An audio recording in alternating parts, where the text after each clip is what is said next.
अस्सलाम वालेकुम। हमने नादरा की ऑनलाइन सर्विसेज की मुकम्मल स्टडी की और फिर भरपूर प्रैक्टिकल वर्क किया। अपने और कुछ दोस्तों के शनाख्ती कार्ड वगैरह को ऑनलाइन अप्लाई किया और अपने घर के पता पर भी वसूल किया, जिसका लाइव प्रूफ हमने सबका वीडियो में आपको दिखाया था। वैसे तो यूट्यूब पर बहुत सारी वीडियोज हैं, लेकिन हमारा ये दावा है कि हमने जितनी स्टडी और डिटेल के साथ ये सीरीज तैयार की है शायद ही किसी ने की होगी। हम लाए हैं नादरा की ऑनलाइन सर्विसेज की वीडियो सीरीज। मैं हूँ अयाज अहमद, जुडिशरी में बतौर कंप्यूटर ऑपरेटर इंशाल्लाह आपको सिखाएंगे प्रोफेशनल तरीके से। आपसे गुजारिश है कि वीडियोस को मुकम्मल देखें, क्योंकि मुकम्मल इंफॉर्मेशन ही काम आएगी जब आप किसी दरख्वास्त जैसा कि शनाख्ती कार्ड, FRC वगैरह को ऑनलाइन अप्लाई कर रहे होंगे। और अगर आपने अभी तक हमारा चैनल सब्सक्राइब नहीं किया तो अभी सब्सक्राइब करें, साथ ही बेल आइकॉन को भी प्रेस कर दें, क्योंकि जैसे जैसे इस वीडियो सीरीज में चैप्टर आ रहे हैं इंशाल्लाह बहुत कुछ सीखने को मिलेगा। चाहे आप पाकिस्तान के किसी भी हिस्से में रहते हैं, यहाँ तक कि आप ओवरसीज पाकिस्तानी हैं, तब भी आप नादरा की ऑनलाइन सर्विसेज इस्तेमाल कर सकते हैं और नादरा की लंबी कतारों में अपना वक्त ज़ाया होने से बचा सकते हैं। उम्मीद है सबका वीडियोस आपने देख ली होगी और कुछ न कुछ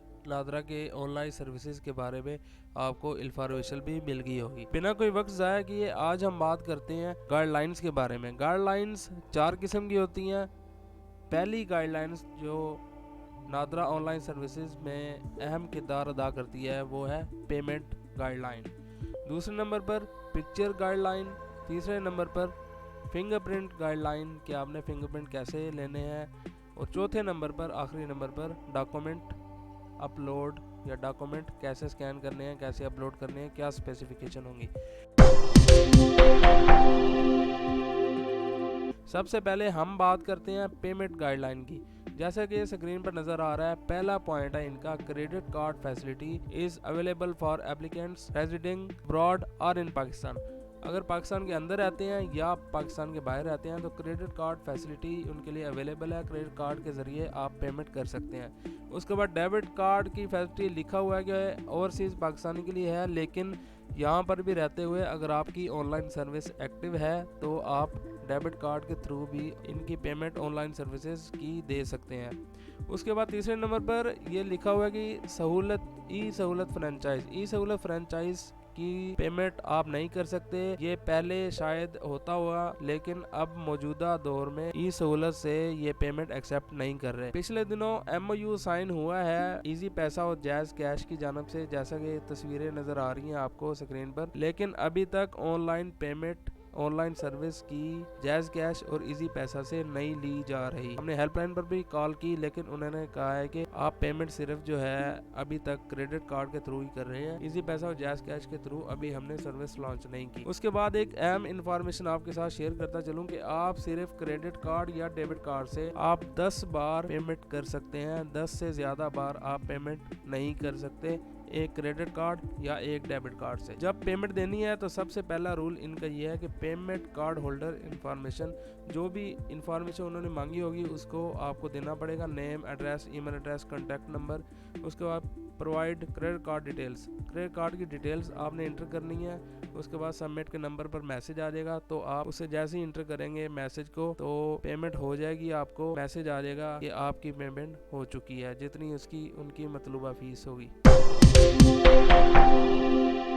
उसके बाद हम बात करते हैं कि पिक्चर कैसे लेनी है। पिक्चर के लिए पाक आइडेंटिटी की ऐप मौजूद है, जैसा कि स्क्रीन पर नज़र आ रहा है। पाक आइडेंटिटी की ऐप से भी आप पिक्चर ले सकते हैं, लेकिन इसके लिए भी गाइडलाइन का होना लाजमी है।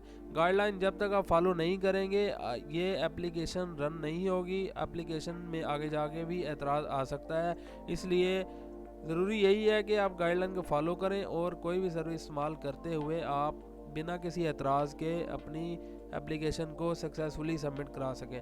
पहली गाइडलाइन यह है कि photograph must be taken against a white background. White background लाजमी होना चाहिए, वाइट बैकग्राउंड के अलावा कोई भी बैकग्राउंड नहीं चलेगा। और इसकी डायमेंशन जो है 350 मल्टीप्लाई बाई 467 मिनिमम इन्होंने लिखी हुई है कि कम से कम इतनी पिक्सल्स की पिक्चर होनी चाहिए अगर आप वैसे अपलोड कर रहे हैं। नहीं तो अगर आप डायरेक्ट एप्लीकेशन के थ्रू करेंगे तो वो पिक्सल्स ऑटोमेटिकली अरेंज कर लेगा। उसके बाद पिक्चर जो है 6 माह से ज़्यादा पुरानी नहीं होनी चाहिए। उसके बाद लिखा हुआ है कि passport photograph must be taken while looking straight in the camera with sharp focus. Focus करके तस्वीर लेनी है और कोशिश यही करना है कि आप फ्लश को ऑफ ही रखें। फ्लश जैसे ही ऑन करते हैं तो आंखों पर फ्लश पड़ता है जिसमें आइज नॉट डिटेक्टेड का ऑप्शन आ जाता है। इसलिए आप रोशनी में तस्वीर लें और फ्लश को ऑफ रख के तस्वीर लेंगे तो तस्वीर बिल्कुल साफ़ आ जाएगी और फ़िल्टर लगाने की भी ज़रूरत नहीं होगी। फ़िल्टर वैसे भी अलाउ नहीं है, इसमें आप फ़िल्टर नहीं लगा सकते। उसके बाद photograph must be high quality with no ink mark. Ink mark नहीं होना चाहिए किसी भी किस्म का, मतलब कि कलर चेंज ना हो जाए, शक्ल का बिल्कुल क्लियर होनी चाहिए, क्वालिटी उसकी अच्छी होनी चाहिए। मेगापिक्सल आपने हाई रख के तस्वीर लेनी है ताकि तस्वीर साफ आ जाए। उसके बाद लिखा हुआ है कि black and white photograph is not accepted. Black and white photograph आप अपलोड नहीं कर सकते, आपको कलर इमेज ही लेनी है और ब्राइटनेस उसकी अच्छी होगी, कंट्रास्ट अच्छा होगा तो वो पिक्चर अपलोड हो जाएगी। Eyes must be cleared in the photograph with no hair across the eyes. Eyes के आगे बाल वगैरह नहीं आने चाहिए, आईज बिल्कुल स्ट्रेट हो और सामने की तरफ फर्द देख रहा हो मतलूबा, तो पिक्चर बिल्कुल सही आ जाएगी। आइज़ के आगे बाल नहीं आने चाहिए। Photograph must be taken without glasses. Glasses पहनकर आप तस्वीर नहीं ले सकते। Photograph must be original without filter और layers and has not been altered in any way. आपको पहले ही बताया कि फोटोग्राफ में आप फ़िल्टर वगैरह यूज़ नहीं कर सकते और अल्ट्रेशन की भी इजाज़त नहीं है। उसके बाद फर्दर इन्होंने गाइडलाइन दे दी है कि पिक्चर को लेना कैसे है। पिक्चर ना ज़्यादा टू क्लोज होनी चाहिए, टू क्लोज भी पिक्चर नॉट एक्सेप्टेबल है, टू फार भी नॉट एक्सेप्टेबल है। ज़्यादा दूर भी नहीं और ज़्यादा पास भी नहीं, एक मुनासिब फासले से आप तस्वीर लें, इतना हिस्सा कंधों का इतना हिस्सा आ रहा हो और पीछे से बैकग्राउंड बिल्कुल वाइट हो और स्ट्रेट बंदा बिल्कुल सामने कैमरे की तरफ देख रहा होगा, तभी ये एक्सेप्टेड होगी। उसके बाद ब्लर नहीं होनी चाहिए, तस्वीर ब्लर ना हो। उसके बाद लुकिंग अवे, दूसरी तरफ फ़र्द ना देख रहा हो, मतलब फ़र्द बिल्कुल स्ट्रेट कैमरे की तरफ देखेगा तो तस्वीर एक्सेप्टेड होगी। उसके बाद अननेचुरल स्किन टोन, आप फ़िल्टर वगैरह कोई लगा दें तो ये कलर चेंज कर देगा स्किन का, जो नॉट एक्सेप्टेबल है। उसके बाद पोज वगैरह बना के आपने पिक्चर नहीं लेनी। उसके ये स्ट्रेट बिल्कुल स्ट्रेट देखना है, उन्होंने आगे इनका पैटर्न भी बना दिया है कि कैसे आपने तस्वीर लेनी है। उसके बाद नॉट सेंटर में नहीं है तो फिर भी नॉट एक्सेप्टेबल है। बैकग्राउंड भी आपका वाइट नहीं है तो नॉट एक्सेप्टेबल है। उसके बाद आपने ग्लासेस भी नहीं लेने पिक्चर खींचते हुए, ग्लासेस होंगे तो पिक्चर नॉट एक्सेप्टेबल है। उसके बाद सन ग्लासेस के साथ भी पिक्चर नॉट एक्सेप्टेबल है। कैप पहनेंगे वेयरिंग हैट तो फिर भी ये नॉट एक्सेप्टेबल है। अलबत्ता अगर आपका तस्वीर सिंधी टोपी या कोई ऐसी टोपी से ली गई है जो कैप पहनी हुई है उन्होंने, तो वो एक्सेप्टेबल है, उससे आप तस्वीर ले सकते हैं। अगर पहले नादरा कोई कार्ड विद कैप बना हुआ है तो आप के साथ तस्वीर लेके, जैसे मौलवी हजरात पहनते हैं या सिंधी टोपी पहनी जाती है आमतौर पर, तो वो अगर पहले भी उनका कार्ड वैसा बना होता है आप उनकी तस्वीर ले सकते हैं, वो एक्सेप्टेबल है। फिंगरप्रिंट गाइडलाइन के लिए भी पाक आइडेंटिटी ऐप में एक ऑप्शन है फिंगरप्रिंट का, जैसे स्क्रीन पर नज़र आ रहा है। जैसे ही आप क्लिक करेंगे तो हाथ की पोजीशन आपने ये रखनी है जैसा इन्होंने ये दिखा दिया है। इसके अलावा हाथ आपका रोटेट नहीं करना चाहिए, रोटेट करेगा तो आपका अगर मोबाइल थोड़ा सा वाइब्रेट करेगा या हाथ वाइब्रेट करेगा तो आप फिंगरप्रिंट नहीं ले सकते। फिंगरप्रिंट आपकी 10 ट्राइज में ली जाती हैं। 10 ट्राइज के बाद आपकी फिंगरप्रिंट एप्लीकेशन थ्रू नहीं ली जा सकती, आपको डाटा एक्विजिशन फॉर्म पर ही फिंगरप्रिंट लेने होंगे, जो कि एक थोड़ा सा मुश्किल अमल है। अगर फिंगरप्रिंट एप्लीकेशन के थ्रू ही आ जाए तो ये जान छूट जाती है, फिंगरप्रिंट से आगे जाके रिजेक्शन के चांस नहीं होते। फिंगरप्रिंट अगर एप्लीकेशन में नहीं आते तो आपने करना क्या है कि आपने डाटा एक्विजिशन फॉर्म जो होता है उन पर आपने फिंगरप्रिंट स्कैन करने हैं और उस स्कैन शुदा जो डाटा एक्विजिशन फॉर्म है उसको 600 dpi पर स्कैन करना है मिनिमम, और उसे जेपीजी और जेपीईजी फाइल में उसको सेव करना है और उसका साइज जो है 10 MB तक होना चाहिए जिसे आपने अपलोड करना है। अब ये फिंगरप्रिंट डाटा एक्विजिशन फॉर्म जैसा कि स्क्रीन पर नजर आ रहा है, इसमें लेने कैसे हैं। फिंगरप्रिंट के लिए गाइडलाइन उन्होंने मेंशन कर दी है। जैसे कि पहला ये फिंगरप्रिंट दिखा रहा है कि लेफ्ट साइड पर झुका हुआ है जो कि एक्सेप्टेबल नहीं है, राइट साइड पर भी झुका नहीं होना चाहिए। बिल्कुल सेंटर में फिंगरप्रिंट फिंगरप्रिंट हो और इसका रुख ऊपर की तरफ हो। अगर ये उल्टा होगा तो फिर भी एक्सेप्टेबल नहीं है। उसके बाद ये अगर इसका आधा हिस्सा आ गया है तो ये भी नॉट एक्सेप्टेबल है। उसके बाद इंक लगी हुई है, फिंगरप्रिंट लेते हुए इंक लगी है तो वो भी नॉट एक्सेप्टेबल है। उसके बाद म्यूटेड है। म्यूटेड का मतलब ये है कि अगर वो मतलूबा उंगली जो उन्होंने लिखी हुई है, उंगली या अंगूठा अगर कटा हुआ है और नादरा के रिकॉर्ड में है तो फिर तो उसकी ज़रूरत नहीं है, फिर वो भी एक्सेप्टेबल है। उसके बाद इन्वर्टेड है। अगर आपने उल्टा फिंगरप्रिंट ले लिया तो फिर भी वो नॉट एक्सेप्टेबल है, एक्सेप्ट नहीं करेगा। आगे जाके एतराज़ आ सकता है। अगर अपलोड भी हो गया फिर भी एतराज़ आ सकता है। उसके बाद बुलेट नहीं होना चाहिए, बिल्कुल फिंगरप्रिंट क्लियर होना चाहिए कि वो आगे से स्कैन हो सके। उसके बाद बात करें तो ये मिसिंग है। अगर आपने फिंगरप्रिंट बिल्कुल ही नहीं लगाया तो फिर भी नॉट एक्सेप्टेबल है।